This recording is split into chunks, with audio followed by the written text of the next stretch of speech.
जहन्नुम में जाना हो, गजवाए हिंद के नाम पर अराजकता पैदा करने का मुमकिन प्रयास करें, ना मांगे जहन्नुम में जाने का टिकट हम काट करके दिला देंगे।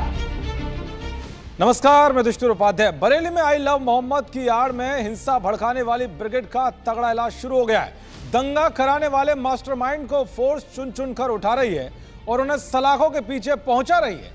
लेकिन इसी बीच बाबा के बुलडोजर की भी एंट्री हो गई है, जिसने हड़कंप मचा दिया है। आपको बताऊंगा कि प्रशासन ने बरेली दंगे के साजिशकर्ता तौकीर रजा और उसके गुर्गे की संपत्ति को सील करते हुए कैसे उन पर बुलडोजर चलाने की पूरी तैयारी कर ली है। साथ ही बताऊंगा कि योगी के एक ऐलान के बाद कैसे दंगे में शामिल भाईजान अपनी खाल बचाने के लिए बरेली छोड़कर भाग रहे हैं। और आखिर में बताऊंगा कि गिरफ्तार किए गए वो 4 साजिशकर्ता कौन थे जिन्होंने बरेली का माहौल बिगाड़ा था। दरअसल बरेली हिंसा में जैसे जैसे एक्शन तेज होता जा रहा है, वैसे ही इसके साजिशकर्ता के चेहरे बेनकाब होते जा रहे हैं। बरेली हिंसा का प्लान करने वाले 4 सूत्रधारों को पुलिस ने गिरफ्तार कर लिया है। जिस तरह से दंगाई गैंग ने संभल को जलाने के लिए पहले से प्लान बनाया था और इसके लिए बाहर से दंगाइयों को बुलाया था, वैसे ही बरेली को जलाने के लिए भी दंगाइयों को बाहर से बुलाया गया था और उनके रहने के लिए आलीशान होटलों में इंतजाम किया गया था। अब ऐसे होटल योगी फोर्स की रडार पर हैं, जिन्हें सील भी कर दिया गया है और जल्द इन सब पर बुलडोजर चलने वाला है। अब तक पुलिस ने इस हिंसा में शामिल 62 से ज्यादा लोगों को गिरफ्तार कर लिया है। मौलाना तौकीर के करीबियों की 150 करोड़ रुपए की संपत्ति भी जब्त कर ली गई है। वहीं अब प्रशासन तौकीर की बेनामी संपत्तियों पर कब्जा करने की तैयारी कर रहा है। बरेली बवाल में मौलाना तौकीर रजा की गिरफ्तारी के बाद अब उनकी मार्केट पर बुलडोजर चलाने की तैयारी है। 2 मंजिला मार्केट में 37 दुकानें हैं। बुलडोजर चलाने के लिए मार्केट की दुकानों को खाली करा लिया गया है। इसके अलावा गिरफ्तार किए गए मौलाना तौकीर के करीबी नफीस की मार्केट को नगर निगम ने सील कर दिया है। इसमें भी करीब 74 दुकानें हैं। आईएमसी का दफ्तर भी इस मार्केट से चलाया जा रहा था। सीएम योगी ने ऐलान किया था कि उत्तर प्रदेश में हिंसा करने वालों का जहन्नुम का टिकट कटा देंगे।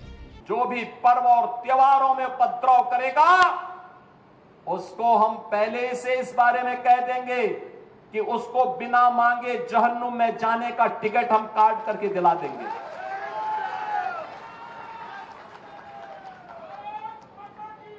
इतना पर्याप्त होगा उसके लिए। उनके इस ऐलान का ऐसा खौफ पसरा है कि बरेली को अराजकता की आग में झोंकने की साजिश करने वालों ने खुद ही अपना टिकट कटा लिया। भड़काऊ मौलाना तौकीर रजा के बुलावे पर जो लोग दूसरे जिलों से बरेली पहुंचे थे, अब वो अपनी खाल बचाने के लिए भाग रहे हैं, क्योंकि योगी फोर्स 200 सीसीटीवी से हिंसा में शामिल चेहरों की पहचान कर उनकी गिरफ्तारी के लिए ताबड़तोड़ एक्शन ले रही है। ऐसे में सीएम उनका टिकट काटे उससे पहले ही उन्होंने खुद ही अपना टिकट कटवा लिया। 3 दिन पहले बरेली में उपद्रव के लिए जो भी भीड़ जमा हुई, अब वो अपना अपना टिकट लेकर रेलवे स्टेशन पहुंच रहे हैं। क्या रेलवे स्टेशन और क्या बस स्टैंड, झोला उठाकर तौकीर रजा की गैंग एग्जिट 2 बरेली के रास्ते पर निकल पड़ी है। यह दंगाई ब्रिगेड तुरंत बरेली छोड़ देना चाहती है। ट्रेन में चढ़ने के लिए इनमें होड़ लगी है।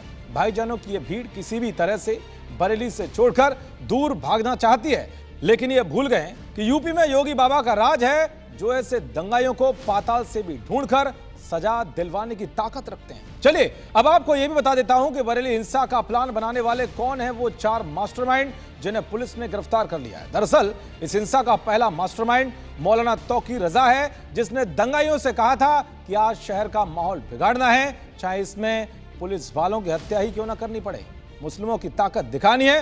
तो वहीं इसका दूसरा सूत्रधार नफीस है, जो इत्तेहाद मिल्लत का प्रवक्ता है और लगातार पुलिस वालों को धमका रहा था, मुस्लिमों को भड़का रहा था। तीसरा मास्टरमाइंड नदीम है, जो तौकीर रजा का राइट हैंड माना जाता है और इसी ने व्हाट्सएप ग्रुप के जरिए भीड़ जुटाई थी। और चौथा सूत्रधार आरिफ है, जिसने अपने होटल और लॉज में हिंसा के बाद कई लोगों को छिपाया था। इन सब को पुलिस ने गिरफ्तार कर लिया है और आखिरी मास्टरमाइंड इदरीस है, जिसे पुलिस तलाश रही है। उस पर भी इस हिंसा की प्लानिंग में शामिल होने का आरोप है। कुल मिलाकर बरेली की दंगाइयों की तगड़ा इलाज शुरू हो गया है और बुलडोजर की भी एंट्री हो गई। देखते रहिए जी न्यूज़। नमस्कार।